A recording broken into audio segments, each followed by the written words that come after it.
Hey, Hey, you ready? hey, we ready like Freddy? Okay, you ready today? I almost forgot the time. Like, oh my God, it's 10 o'clock. How are you? What's going on? What's going on, Nabiha? It's good. It's all good. It's raining. It's nice. How are you? I'm doing well. I'm doing swell. We just, as you can tell, we just came from a walk. Had to get the walk in before the talk in. You You like to know. walk?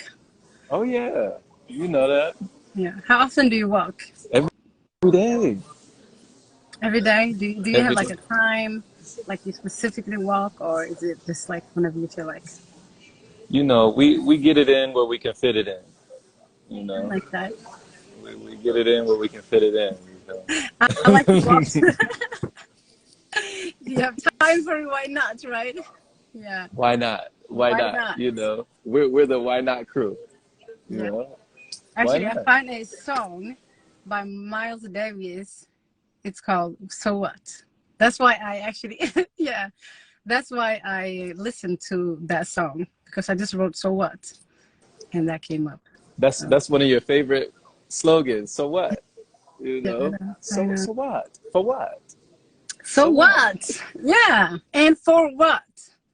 For what and so what? Yeah. It is what it is, right? I should have that as a slogan. That's a t-shirt. Remember? Speaking of which, I love every time you and nature get together. It's always, such a combination. Whenever your consciousness meets with nature, it's a party. You know? Really? Yeah, I love Yeah. her energy. I love her energy. It's just, it brings me joy, just because she is herself, right? She's herself. That's what I love about her. Like one thing that attracts me about people is that they are themselves. They do themselves. And that's just like, I don't know, I fall in love with them. Yeah. I feel like you might even have that deep connection because it's an outer reflection, you know? Mm-hmm. It's like We, you, we reflect everything. True. right. True. You, I stopped you again. No, What were you I was saying? just echoing what you were saying. Like, you love people who love themselves. I mean, you love yourself. Yeah. You can relate. Yeah. You know? I'm in the process. I'm learning. We learn every day. I think we learn every day how to love ourselves because we think loving ourselves is like, I don't know, we have a definition of what loving ourselves is. But there is no definition actually. You just find out every day certain things. What is loving yourself to you? Nabiha, when you speak of that, it reminds me of what you posted earlier about Krishnamurti. Mm-hmm. And it was a question of like, does somebody need to have a partner or need to be married? You know? And one thing you can tell is he enjoys himself. He enjoys his own company. Mm-hmm. He's content. Yeah, You know, I love that about him. is that one of the things you admire about him? Yeah, I think Krishna is the only person that I feel like I would understand in a sense how his mind works because I think the same way. So yeah, I feel like he knows that it's just silly. Like a lot of questions are just silly. And it's like, why would you even ask me that question? Like the reason why he's saying, why would you ask me that, is because he's so fed up with human beings just creating their own dramas. It's like, why would you create that? So I think he knows in a place that there's nothing to do, there's nothing to know. He understood that. And when did that consciousness of Krishnamurti? Like, when did he come to you in your walk of life? And what do you feel like has been the greatest impact of reading him or listening to his talks and his lectures? Like, what do you enjoy most? I came in, when was it? I think it was maybe sometime in 2013. I came across some of his videos and I was like, oh my God, this person is just saying logical stuff. you know. To me, it was just a lot of bunch of logical stuff, you know. He wasn't I think the first video I watched, he was talking to a broad audience, and I could just feel his energy. He was just so fed up. He was so fed up with all the questions. He was fed up with the human mind, and I could just see that by not even listening, but just looking at him. You can read his energy, right? So I got into him because I knew he wasn't like seeing himself as a guru and, oh, I'm God, or look at me, or look this, and this is right and this is wrong, you know. And I like that because I don't think anybody can carry my truth. You know, you can be guru if you want to, but you can't carry my truth, you know. So for me, it was like, okay, he's talking his truth, and I like that. So let me just listen to him and then see like if I can crack some of my codes, which is just in my head, you know. And what code do you feel like Krishna helped you crack? You know? Hmm. I think Krishna is the one that made me understand that everything is just happening right now, you know, the present moment. And also that fear is connected to everything and holding us back, you know. So he taught me about that fear is fake and everything is in the present. And the mind just makes up stuff. Yeah. It's the truth though. You know, it's all mind, and everything is based on mind. And how he always, like, you know, when somebody asks him a question, he don't sugarcoat. He don't sugarcoat. So that's what I like about him. So just authentic, you know, giving it to people raw, giving it real, just exactly how he feels in that moment, and not trying to assimilate it or make it sound pleasurable just to appease someone else or please someone else, you know, but just giving it in that raw form. Yeah, that's what I like about him. And also he took the journey like, you know, like a normal, like the rest of us. He was just, you know, trying to figure out what is this, what is that, you know. So the way he talks about his life, and when he woke up, I think it was when his brother died. I think so. And his country or whatever, they looked at him like something higher, or they wanted to make him into something, you know, by giving him education or something like that. And then he found out like, okay, this is not it. You know, he went on his own. So just to see that he cracked his own code, which is his own mind, I like that. There is no other codes. Yeah. Why do you feel like people wanted to make him into something, or felt like they could bring something out of him that he later realized was unnecessary? You know? They always do that, you know. Like, there are people that go to these monk facilities or whatever, just for them to become like somebody, or like, I don't know, but people like to do that, and I don't think that's how it works. You can't create a monk. It doesn't work like that. I have seen people that are actually living in those facilities all their life, and they're like, oh my God, I'm so free right now. I don't want to be a monk. Because it's not something that you're forced upon. You can become that. You know, for you to become a real one, you have to find out life. Just like Buddha did. He also went out of his castle just to find out, right? So you can't create one, but you can, you know, stand in your own truth. So in studying your own truth, you know, there are certain characteristics, tendencies, and even modalities that you indulge yourself with that people might even describe as monastic, you know, like living almost like a monk life, where it comes to just being diligent and disciplined in your meditation, That's you not know. monk-like. Well, what I mean what I mean is you're very regimented with that routine. It's almost a ritual, you know, like you really set out time to sit Yeah, every day, yeah. you know? It's just, Yeah. it so happened to be that monks also do it, you know. But just sitting still with yourself, it's like Krishna, what he did was actually, he used to sit, the first time he woke up, he was sitting underneath a tree here in California somewhere, actually. I can't remember where it was, but here in California, he was just sitting on a tree, and then everything just revealed to him, like, oh my God, this is life, you know. So whether you sit with yourself for like 20 years in this position, you know, it's not that you're going to find something more. You can find out things in a second. You can find out this whole thing that you think is a riddle in a second. But yeah, I think rituals involve, you know, you have to have like different habits than the distractions, right?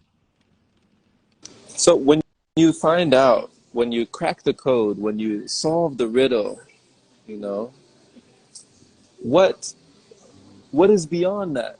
You know, what gives you a sense of purpose, or, you know, beyond that ultimate fulfillment? You know, it feels Yeah. like everything is like, what more is there to do? You know? What code?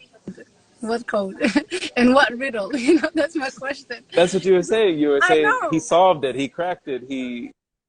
He cracked that there was no code. He found out that there was no code. He found out that there is no riddle. That's cracking it. When you find out there's nothing actually to crack. So what code? What riddle? There is nothing. And I'm not even talking about the non-duality, okay? It's not the non-duality, but you will realize a moment where there is actually nothing to know. Otherwise, you will just dig more. You would dig another hole, like, okay, now I'm becoming a monk, and this is what monks do. Isn't that another hole? It is. So when you let go of everything, what Krishna was saying is, if you can capture everything in its totality, if you can't capture that, you haven't captured anything. You haven't captured anything. So in order for you to capture everything in its totality, meaning like everything, including yourself, what do you have? Nothing and everything. You have nothing, you have everything at the same time. So yeah, go ahead. At the same time. So nothing and everything. You know, with what you put on your story today, Nabiha, it was just this beautiful moment. And it was during your meditation. And you could see, as you were just embracing all the sensations, you know, raising your vibration, you're just sitting in deep concentration, or, you know, just relaxation. And then all of a sudden, you just saw that you entered this breathless state where you weren't even breathing. You know, you were just one with it all, right? Yeah, I was surprised by my own video. Like, I'm not breathing, you know. so, so in moments like that, you know, what do you feel you are capturing in those moments?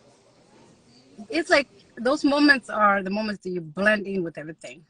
You're not capturing anything, you just blend with everything. There is nothing to capture. It's all about blend. Like when you blend with everything, meaning like just blend with everything. That's what I mean by nothing and everything. What do you see? Do you have an eye that will perceive something? Would you have a mind that will capture something?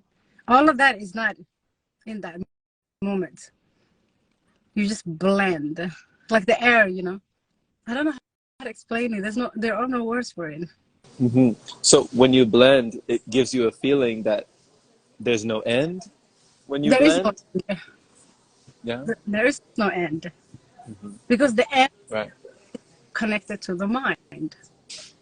So Right. without you having, like Krishna says, empty your consciousness. So if you empty your consciousness, what do you have? Your consciousness is what's capturing everything. Oh, that's the car, that's the building, that's in your consciousness. If you empty all of that, what do you have? What do you have?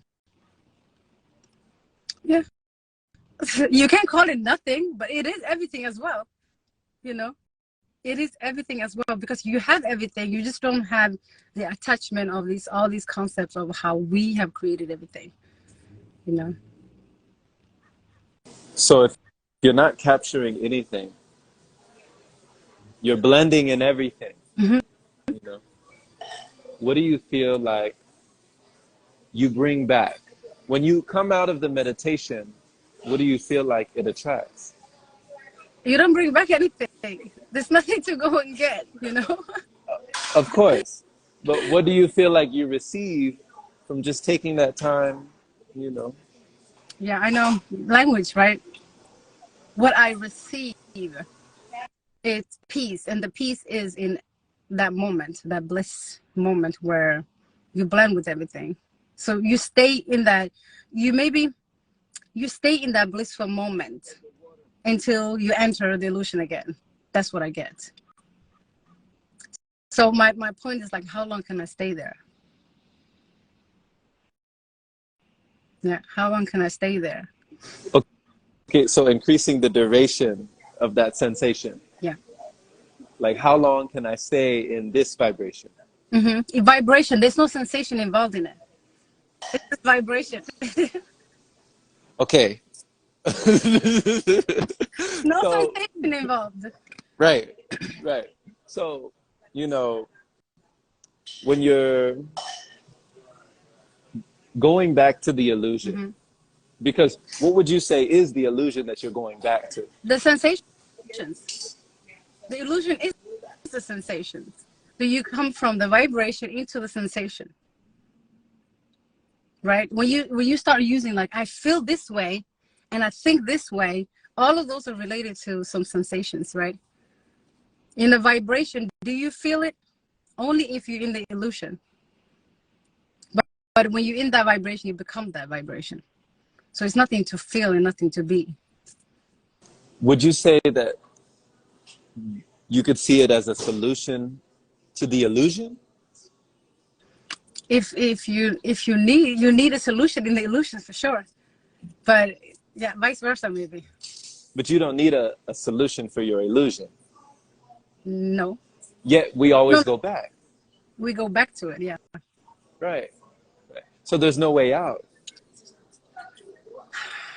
I don't like to say that, people, everybody wants to get out something, everybody wants to achieve something. So when I actually say those things like, oh no, there's no way out or anything, it makes people sad because everybody wants to achieve something, everybody want to head somewhere, but you already arrived. You already arrived, So when I say there is no destination to go to, it may feel like sad, but you're already here. You're already here. Just grasp that. Understand that. Or there's nothing to understand, but once you like become the vibration, yeah, even the breath is not even needed at that point, to be honest. What made you chuckle the most when you listened to his talk about, the question of having a partner or having a companion or having, okay, go ahead. It's just the beginning of the conversation. He was like, oh my God, I came to this audience again, and this is the first question. It's like, why would somebody ask me that question? I don't even understand that people hand it out to him and made that as an important question, because that's not important at all. It's like wasting his breath. And I understand him, like if he'd been traveling and all of that, and he sits there, and then this question pops up. It's like you get fed up by humanity, Now Krishnamurti, he was a celibate. Am I wrong? He had a partner. Okay, he did have a partner at one point. Okay, so Have a partner now when he passed, actually. okay. So that's interesting, because different people come from different points of view. So coming from your point of view, if someone asks you that question, how would you handle it? I think it's the same way, even though he's not answering the question that way because of he was celibate or he didn't have a partner. He's not opposed to having a partners. That's not what he's saying. What he's saying is, this is a choice for you. Why would you ask me? That's a choice that you make, And what I'm saying is, like, we all came here alone, okay? Like having a partner or having somebody, to rely on, and this and that, it comes just from our insecurities, things that we have just created within ourselves. Because we came here alone, we can be by ourselves, but with those feelings like, I need somebody to love me, I need somebody to do this for me, and all of that kind of stuff, it's just made up. It's just a made up. But biologically, like he said, we are designed that way, to be in pairs, right? But do you need it? No, it's not a need. It's some want. It's part of the desire. Yeah, it's not. I can't see that somebody needs somebody. It makes no sense. That's somebody you leave alone, leave me alone, you know? Say say again. I said, you came here alone and you leave alone. It's not like they go in the grave with you, you know, or they spend time with you in the womb. They didn't. It was an affection on the outside, just like any other desire. So what you were saying about when the question is addressed, it's almost like that's your choice. Why would you ask me, like, why would you think that I have the answer to something that's your decision to make? It's like Okay. holding a glass of water. It's like, Camilla, can I drink this? It's like, that's up to you. What would you ask me if you want to drink this or not? You know, like, so that's how I see that question. It's ridiculous, and I understand him. Now, even when he proclaimed to and let people know, I'm not a guru, I'm not your savior, I'm not, he had tons of followers after that. Like, people flocked to him. People were even more drawn to him when he said that I don't have the solution. Don't listen to me like I'm not your guru. Yeah. Why do you feel like people were even more drawn to him after that point? People cannot let go. They will still see him as that. They still see him as that, really, because of they taking his point into the heart, they taking his point into something that's, their truth. I've never taken his truth into mine. I always match with my thought with his, because whatever he says, I've already thought of it. So it's nothing new he's telling me. It's just like, oh my God, yes, but if it was like an idea that he has, I can't cling on to it.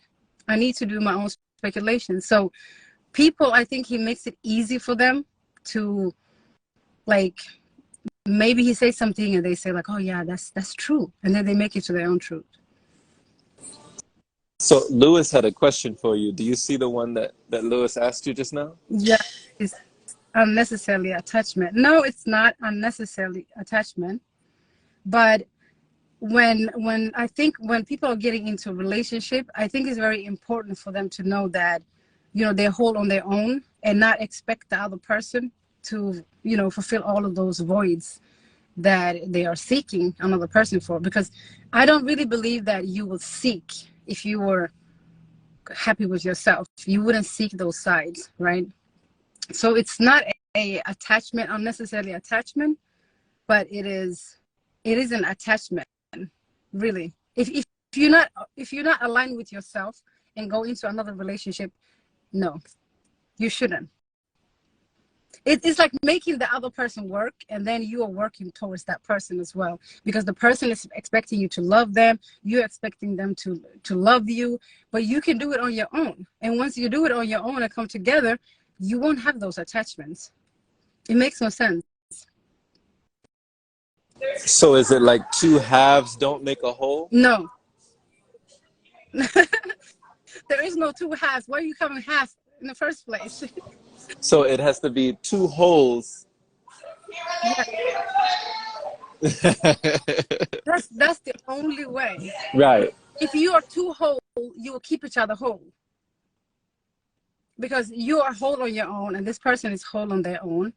What you're coming together for is just like, it's just a pure pleasure. It's attraction, and all of that. It's not like you need the person to love you. It's not like you need the person to make you feel a certain way, because you can do that on your own, and the person knows that, and that. It helps you guys grow, because nobody is here to cling on to another person.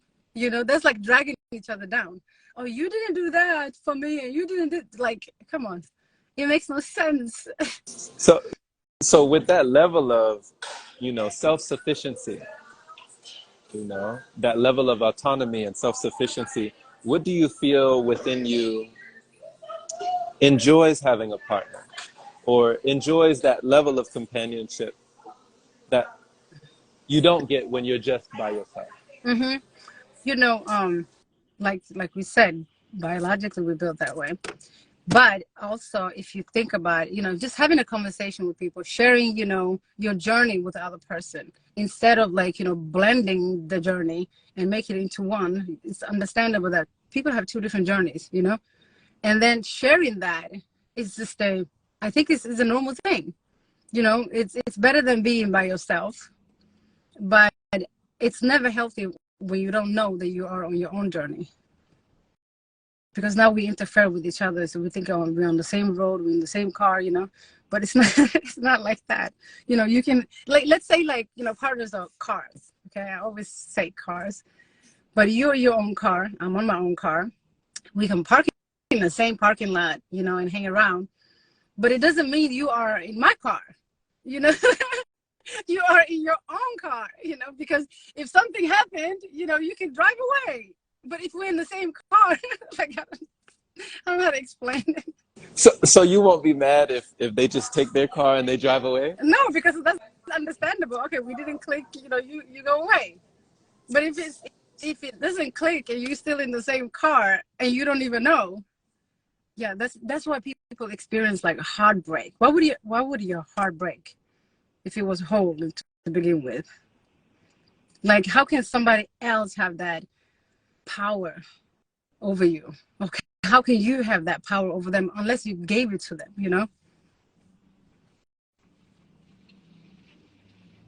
You have to give it away, and then you expect, it's just disappointment, and you disappoint yourself, but you actually think it's the person that disappoints you. It's just the expectations that are attached to being a partner. It's very important to know we are on our own. Okay, so you're in a car. Right now, you're in the car. Hmm. And if someone is in the car with you, do you feel like they have power over you because they're in your car? Well, no, this is a physical thing, but if you're inside me, inside my head, yes. It's like the car I'm talking about is inside you. I'm not talking about a physical car. I just give you an example as how it would be, you know, two partners. Okay, being your own is like having your own car. And So then they're in your mind. yeah, yeah. It's in the mind, in your heart, in your system, all over you. Yes. Oh, if I do that, this person will become like this. If I say this, this person will become that. It's like it's controlling your ways of being. It really is. But if you know that this person is whole, you wouldn't think that they will feel anything about those words or this thing or this that. So it's like too much expectation of managing each other. There's no reason to manage each other. So, so where do you feel like we get these concepts of like union and, you know, divine counterparts, you know, the masculine, the feminine coming together and becoming, where do you feel like these come from? Um, I think, you know, the first, just a bunch of terms. People like to cling on to terms and ideas and whatnot. But when it comes to the twin flame, how I have seen the twin flame, um, it tells you, you know, it's like you work on yourself. You only meet the other person that you would consider half. There's no half-half, but just only when you are whole. Just only when you are whole. And a lot of people associate this with narcissist relationships, because it's so weird. But it's two people come together, they don't understand each other, and they go away from each other, and they come back to each other, go away from each other. All of that is because of, you know, they are learning on their own how to love themselves. Until you learn how to love yourself and you still come back, that's, both must be healed, you know. So people have associated that with a narcissistic relationship. Oh, this person hurt me and we went back and forth, it must be a twin flame. No, it's not. It's not. It's not no twin flame. But you see how people can make sense of things that are actually, you know, bad into something that's good. A lot of abusive relationships, people are like, oh, this is twin flame, this person did me like this for so many years, it must be something. No, it's not. It's not. It's just every relationship will teach you how to love yourself, which you manage to love yourself, and you know you're whole on your own. Another person that feels the same, that's your twin flame. That's all it is.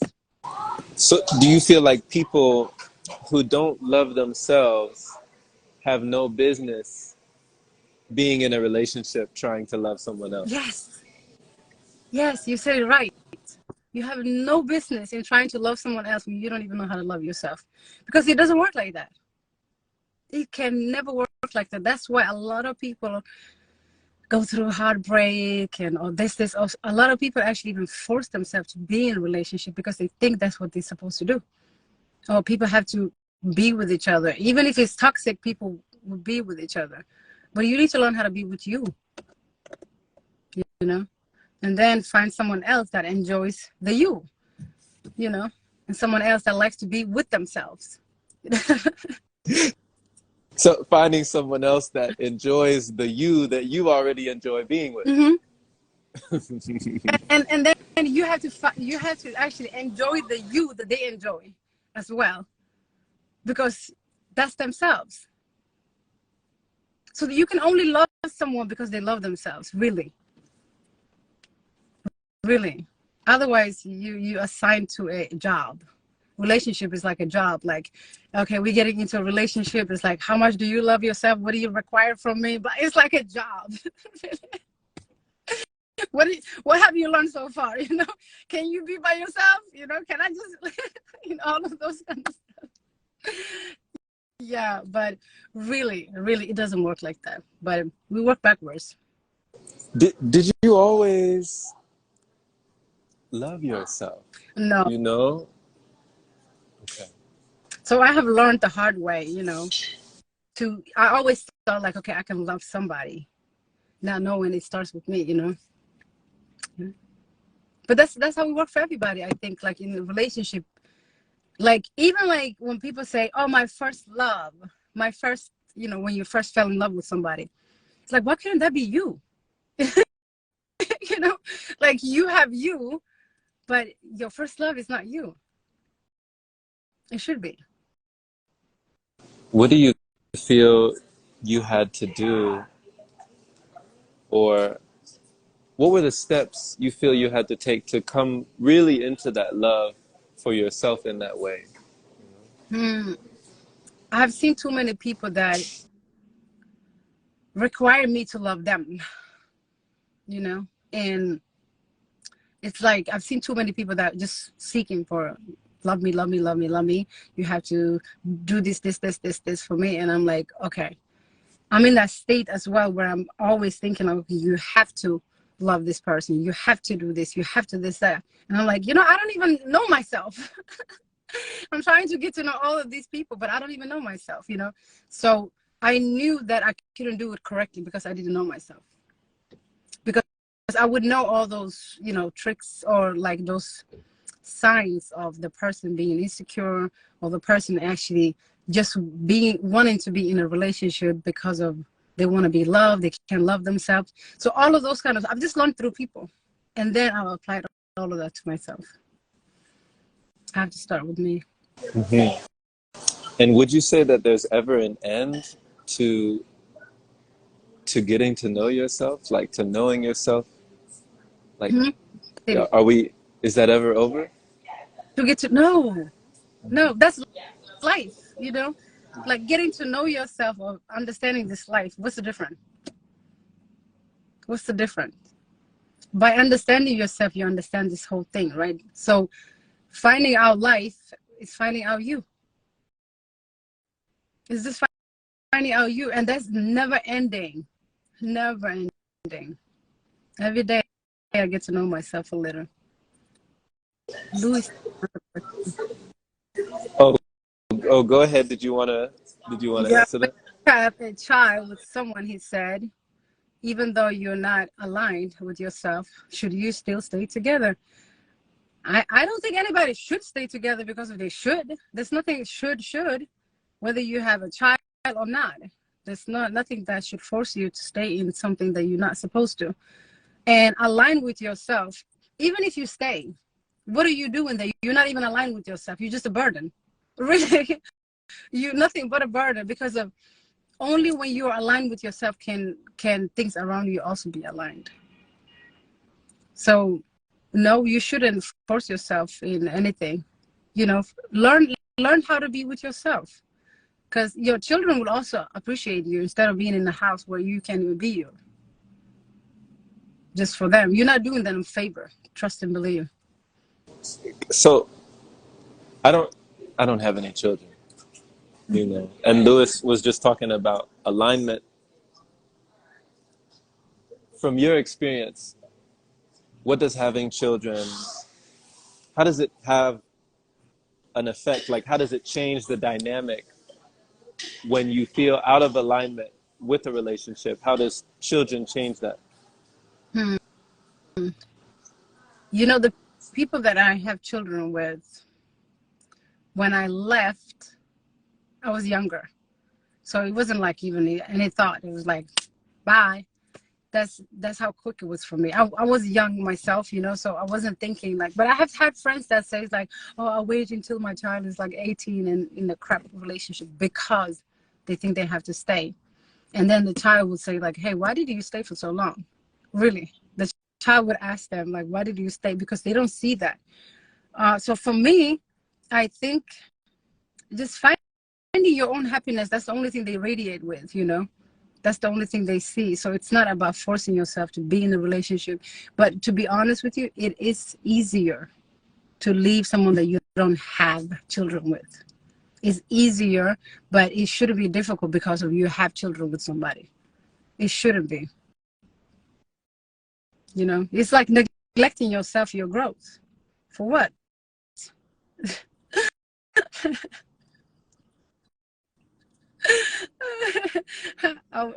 I didn't want to use that word, but it came out.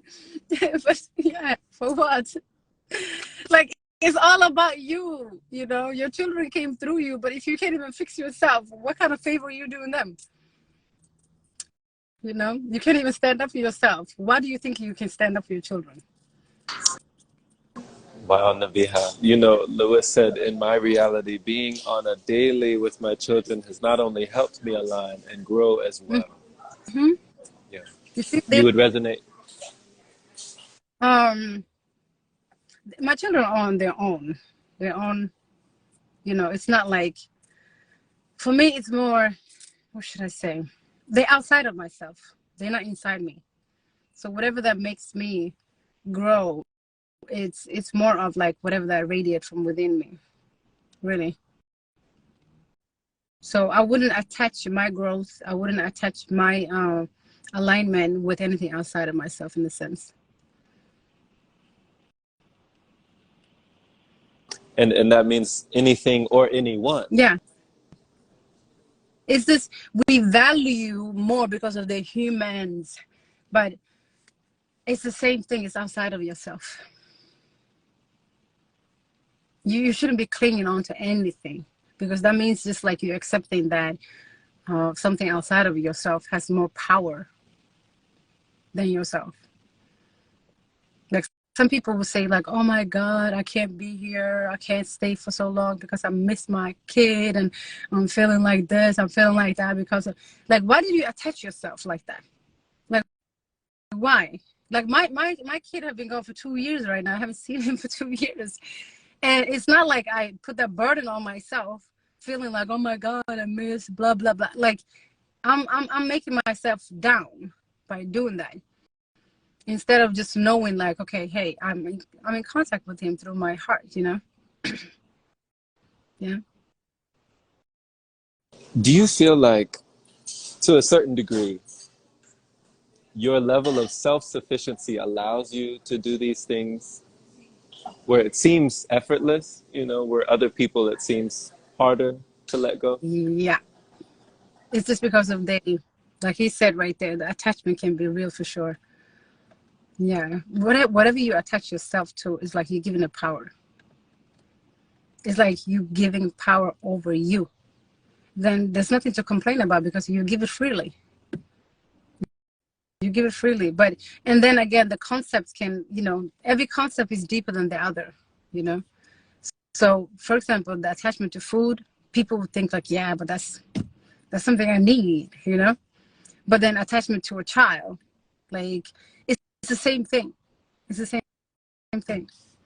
It's something outside of yourself that has a control over you, but you only create it in your head. Every concept is created by us. It's just ridiculous. I was just telling Louis today actually because I have my neighbor. that would say like, "Oh, I feel so sorry." Like she would say to my child that, "Oh, your mom don't go to church," and then her mama will come and even be interrupting and like, "Oh, you don't go to church." Like they feel sorry for me. They don't want me to go to hell, I think. And then I have these friends that get mad because I'm not walking barefoot in a public toilet. It's just another belief, right? One is religion, the other one is minimalism. And I'm like, just leave me alone, okay? If you go into that rabbit hole, you want to drag me into that rabbit hole. It's just concept. This whole reality is based on people's concepts. No, the church is not better than the minimalism. I can tell you that, because both of them think like I'm doing something wrong because they think they're doing something right. But the point is, none of us is doing wrong or right. Yeah. So there's judgment on you if they say, oh, you have too much, but then there's also judgment that say, oh, you don't have enough, or there's judgment that No. says, oh, you're doing too much, you're not doing enough, you're like on both sides of the fence, you're judged. Yeah, but it's the same. What is dictating the whole thing? It's the concept. So whether the concept is Jesus, and you're attached to a church, or you have realized minimalism is the way of living, and you love that, right? So the minimalist will, tell me like, why are you wearing shoes? I'm barefoot. You should be barefoot too, because they believe in that concept. And then the person that believes in Jesus will tell me like, hey, if you don't come to the church, you will go to hell. You're a sinner. Do you see any differences between those two people? I don't. I just think this one is attached to that concept and this other one is attached to that concept. Both of them want to save me from their illusion, what they believe in. One believes that there's a hell, and if I don't come to the church, I'm a sinner.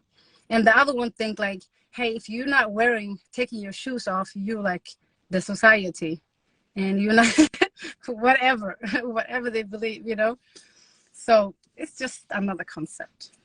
So, Another concept. and with these concepts that we cling to, you know, you talked about being detached, and through that non-attachment, you're not giving away your power. Mm-hmm. So what do you feel is the power that you give away when you've attached?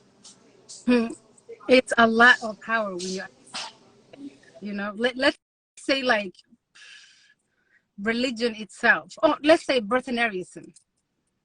This the birthnarianism concept. Okay, it is a concept too. Trust and believe. It's, let's say I'm following a certain. I'm not eating this and I'm not eating that, and I'm trying to be self-sufficient and this and that, blah blah blah blah blah blah. I'm following something because that means like I'm going somewhere. But in reality, there is nowhere to go. You are not going nowhere. So for me to just attach myself to that, I will be rushing every day thinking like, okay, if I don't do this, if I don't fast for this amount of days, maybe I want, reach 30 days of dry. What if I don't reach, 40 days of dry?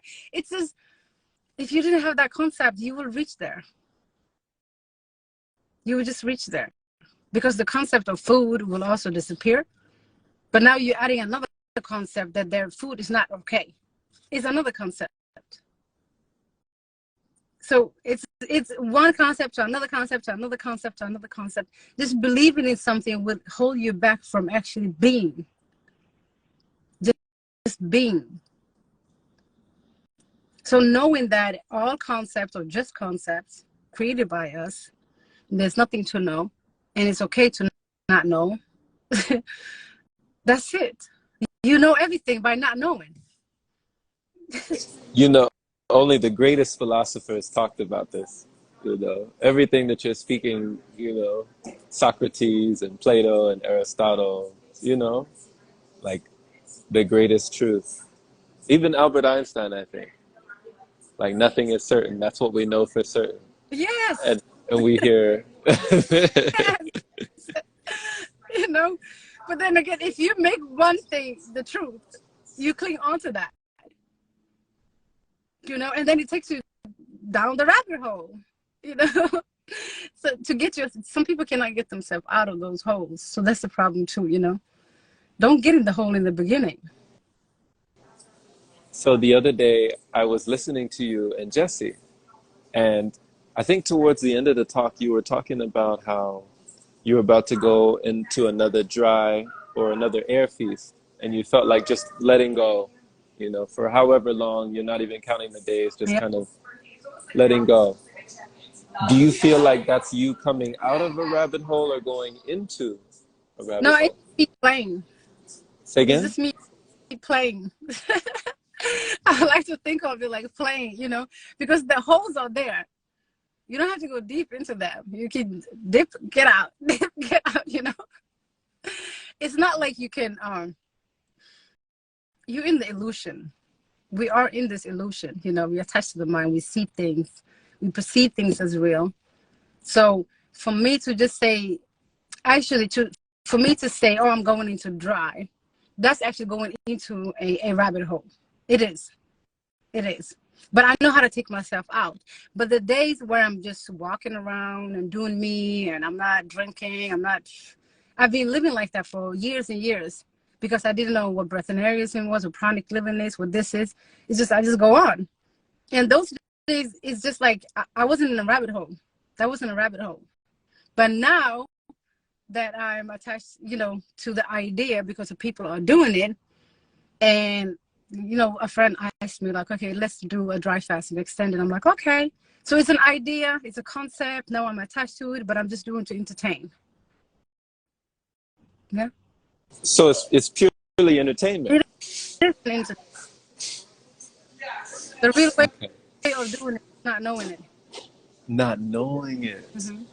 Because you were doing it, that was your normal. You didn't know what you were doing. Mm-hmm. You didn't know you were doing anything. Yeah. Now I'm attached to an idea that I can do it, but I was doing it.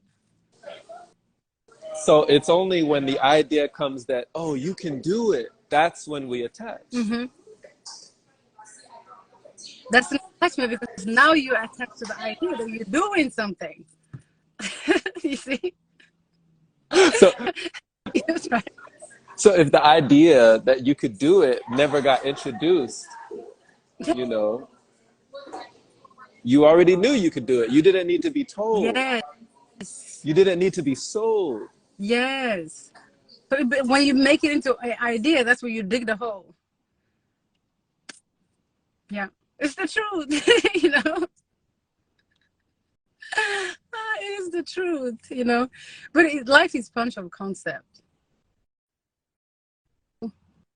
Did I freeze? Came back on. Okay. So what Lewis said, the concepts bring judgment. The judgment is only hurting themselves. Yeah, all concept. You All. All concept. Like, what we were talking about, past life in my other life. You said you were a tree. Somebody told you were a tree in your past life. You see, it's just a lot of concepts around this world. A lot of people believe that it's a past life. They believe it's 1,000 years ago. You can go back and say like, okay, I was a tree, I was a flower, I was a squirrel, I was this, I was that. What do you think of that? Well, what Lewis just said, he said, do you think that people who have not awakened to that inner wisdom are happier and living this illusion in more bliss or not? I don't about bliss, but you can create bliss for sure. So you can be blissful in the illusion. Definitely. So if you see somebody very blissful in the illusion, just don't shout at that. Leave it alone, because it's not like the other bliss is better than that. It's the same thing. Oh my God, this person needs to wake up. No, they're happy in the illusion. Leave them alone. So their bliss, their business. Yes, absolutely. Your bliss is your business. Exactly. My bliss is my business. Don't bother them.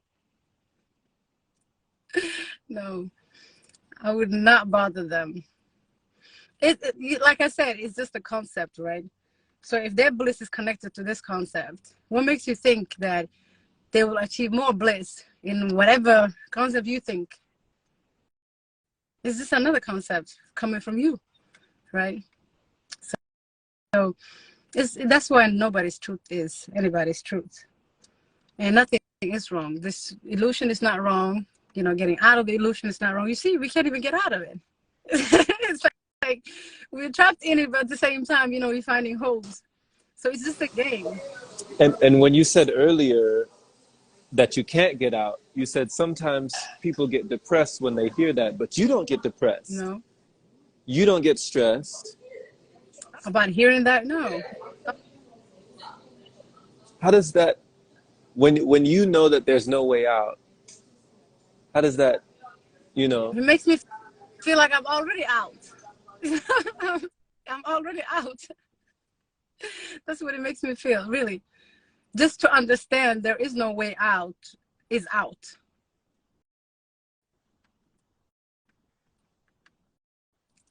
You get it?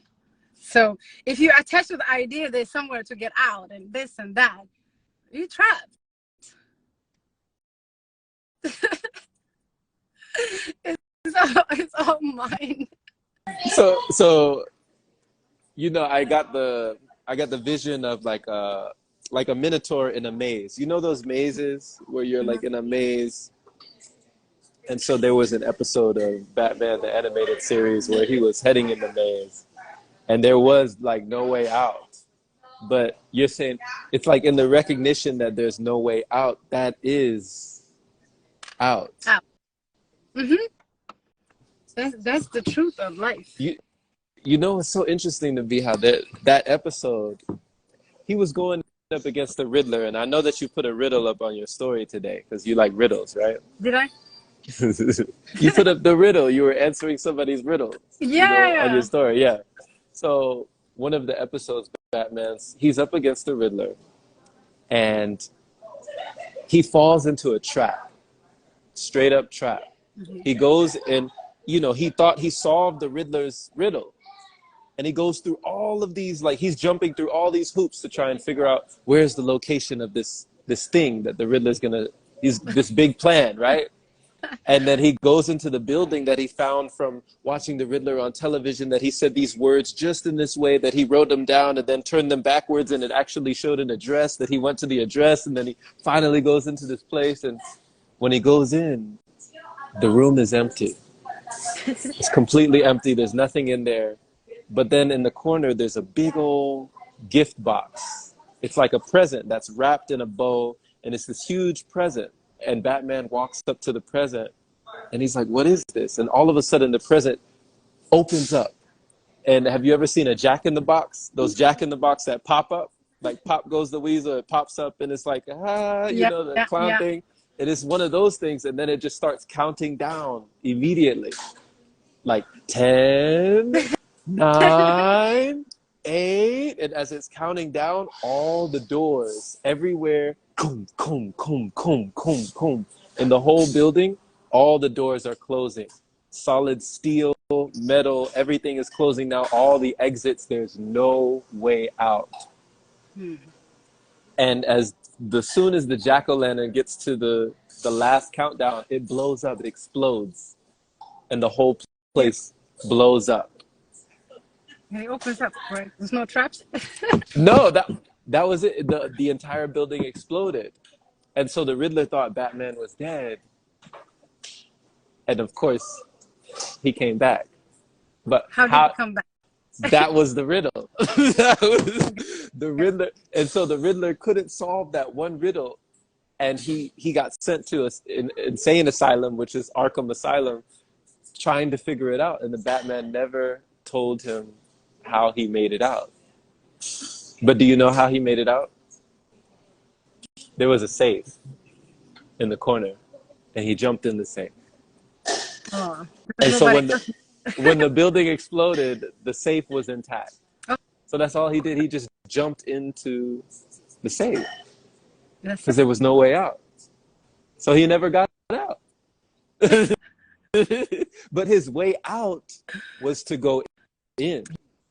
Yeah, okay, I see. I You, see. you see what I'm Yeah, saying? yeah, yeah. But you see, cartoons even gives you those things, and we humans cannot even put it together.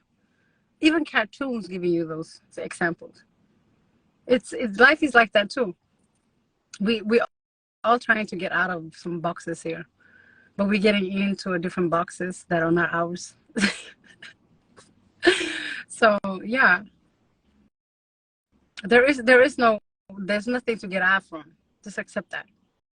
There's no trap. But once you think it's a trap, don't you think you make a trap? You create one once you think about it. Like, oh my God, all these riddles and all these stuff. Who said it's a riddle? Only you said it, right? So then it creates. It becomes real. That's how life is. All these concepts are the what we're trying to solve. But we created them already. We created them in the first place. Why are we trying to solve them? You see?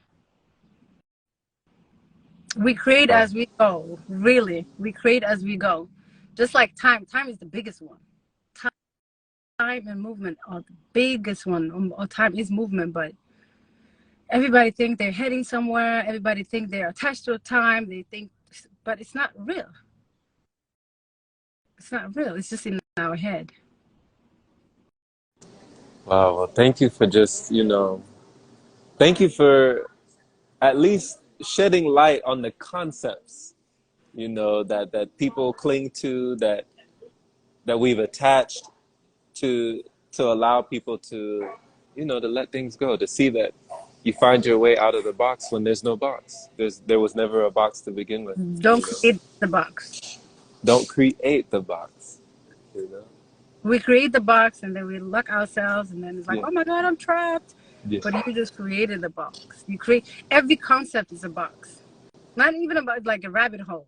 Every concept, I feel like. It doesn't matter what it is. You can say like, oh, this carrot made me feel this way, or this juice makes me feel this. It's just another concept you created. It didn't make you feel anything. It didn't do anything for you. You thought of that doing something for you and you think it's doing something. It's all just the mind. Really. It's just mind. What would it be without the mind? Without the mind's perception of things and ideas, what would we have? True enough, Okay. true Right. enough. So even if it is my mind and my perception, telling me that I enjoy our connection, and I enjoy these conversations and the way that we find relations with the topics, Mm-hmm. there's a part of me that doesn't want to stop it. I don't want to drop it, But it's because just I feel coming from you, right? The concept is that you think it's something outside of you that you're enjoying. nonetheless. You think it's on the outside, but it's not, right? So accept that its fact is like within you, I and accept that that way, there's a part within me that enjoys our talks. yeah, not parts. It's just you. It's not even part. It is just you. Whatever you reflect from inside and you put outside, it came from you. Okay. It's If you wasn't there, would you feel? If I was here and you were not here, would you feel the same way? You're not even here then, right? Like, would you like our conversations and stuff if you wasn't here? like Lewis said, such a beautiful illusion, right? Yeah. It's a beautiful illusion. Yeah. The me that is here and not here, the me that is everything and nothing, enjoys, You this see, time that was. you're still pointing something outside of yourself. It's just, you see, we can't get rid of. That's what I'm saying. It's hard to get out of it, but getting out of it is knowing that there, you know, are you in it in the first place? Okay, I'm not gonna go deeper onto this, but yeah, it's all within. Okay. It's all Okay. within. Yeah, whatever you Okay. feel within. Okay. Okay. The What Yeah. is within me is what is within you. Yes. No, no, you see, you can't use words. Words do not exist for it. You know, just be quiet. That's it. Just know. Just quiet. And no, that's the solution actually. That's the solution. I don't know, my phone went black.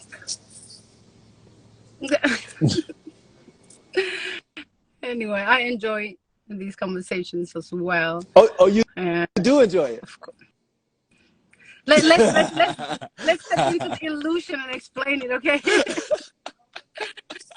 The illusion, yeah, I do enjoy the illusion, really. I do. I do. Okay. It's fun too, isn't it? Like if we didn't have the illusion, it wouldn't be fun.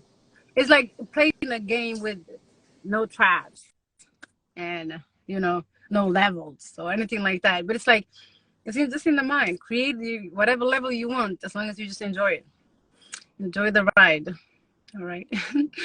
Thank you so much. I talk to you later or whenever. Bye. Thank you for all the questions, Louis. My screen is black. I can't see anything, but bye.